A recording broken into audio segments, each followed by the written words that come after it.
Final segment of the show for the morning. I think this is the second segment of the show for the morning. We have with us Pastor KWalker and Mr. Jerry Buckner. And of course, Mr. Buckner has some information to give to us in reference to coming home out of the incarceration period and some of the experiences that you met on your first opportunity to be back into free society. Okay, thank you, Mr. Hammond. When I first returned back to society, I was homeless. I didn't have nowhere to go. Mother and father was deceased. Couldn't find a job. So I did what I normally knew how to do. I thought that was all I knew how to do, was to get out there and sell drugs to survive. So I did just that. But then come along this young lady that took me to this church. It was New Year's Eve. She asked me did I wanted to go to church.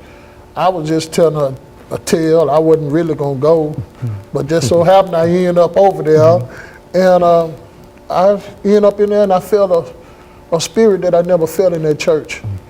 And I've been there ever since, 4 years now. And so I just started working there voluntarily.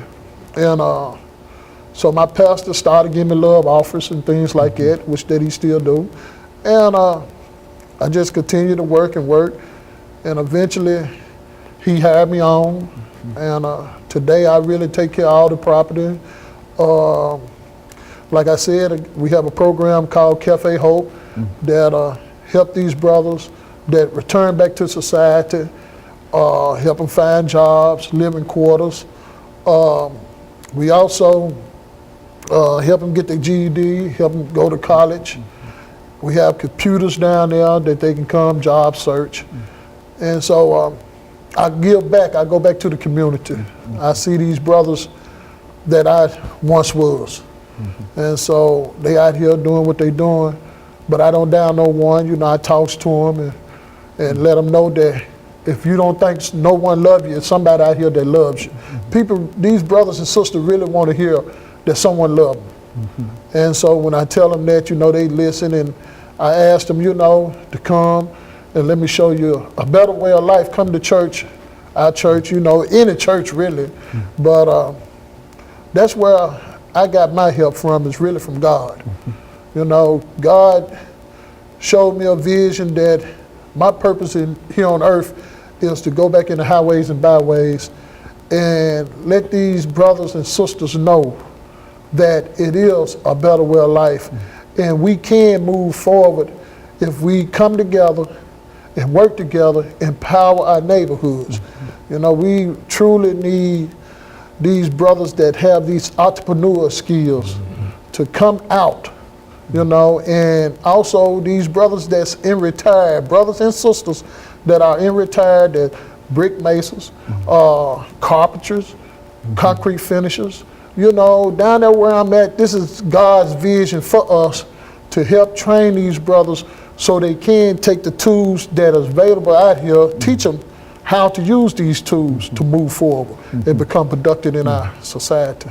And I think, Reverend Pastor, you've had a recovery ministry for a long time. Why don't you tie that into what he's saying here? Right now, the Hands of God Recovery Ministry is inactive right now, but at the same time, that's what it was set up and designed to do, was to receive people coming from the prison system, as well as people that were out here on the streets and were yet homeless, you know, and what was just trying to do, put them in a clean, safe, healthy, drug and alcohol-free living environment, and help them, you know, give them that chance.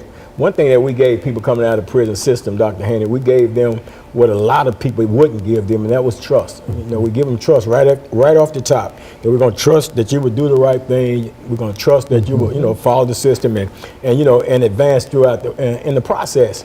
But one thing I wanted to say, because Jerry was saying that, you know, he had been incarcerated, and I think he had been incarcerated like 22 years. Yes. And then he said when he got out, because of some of the challenges that he faced, and then the fact that he was homeless, you know, the state of Tennessee don't care if really, you know, what happens to you when you get out of prison. So, you know, there's a lot of situations they throw people out the door, and then you're like, you're on your own. So here it is, this guy homeless, and you know, facing these challenges of not being able to get a job, you know, 22 years incarcerated, I mean, you don't have any prior work history in society. So then what he say is, I went and did what I knew that I could do in order to survive, you know.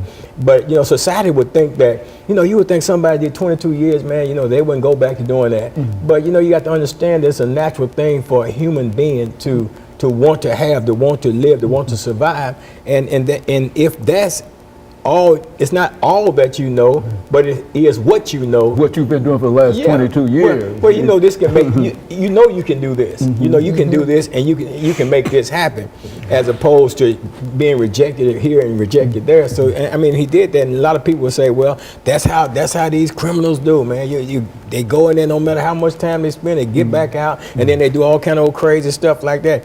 It's because of the roadblock. It's because of all the obstacles that's in front of us when we come out of the prison system that says, look, okay, if you don't open this door, then I'll open that door. You know, I know how to open this door. I might have difficulty opening this. I might need you to help me open this one, but I don't need your help here to open this one. I'll do what I have to do.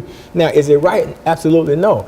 It's not right, Dr. Haney, but at the same time, you know, if you got a person that's coming out, they got their own self to be responsible for. And a lot of times these people come out, they got kids, they got significant others and stuff. Some of them even have wives, or women that come out have husbands. You know, they have to live. You know, you got to eat. You know what I'm saying? So why not the community? Why should the community not embrace these individuals and understand and realize that one day that these individuals that you're watching on TV that committed these crimes, that's going into the prison system, one day they're going to sit there at their parole hearing, they're going to be released on parole back into society, and some of them could very well be your neighbor. Now, how do you want your neighbor, your next door neighbor to be? What kind of thought process would you like to see them in possession of? Do you want them with a criminal thinking mindset, or do you want somebody that's progressive, that's really trying to get back into the flow of mainstream society? So that's where we are right now in terms of empowering the community to be receptive to these individuals who are returning back into free world society with a need. And so in a real sense, most of these individuals are simply asking for being able to be received by society without being condemned on the very, very front of it, and perhaps getting some kind of occupation or some kind of involvement with the community, jobs and et cetera, so that they might be able to make it on their own. So they're not asking for anything, nothing special, but they simply want human understanding. Just human rights. And of course, we'll be back with our audience following this very, very short commercial break.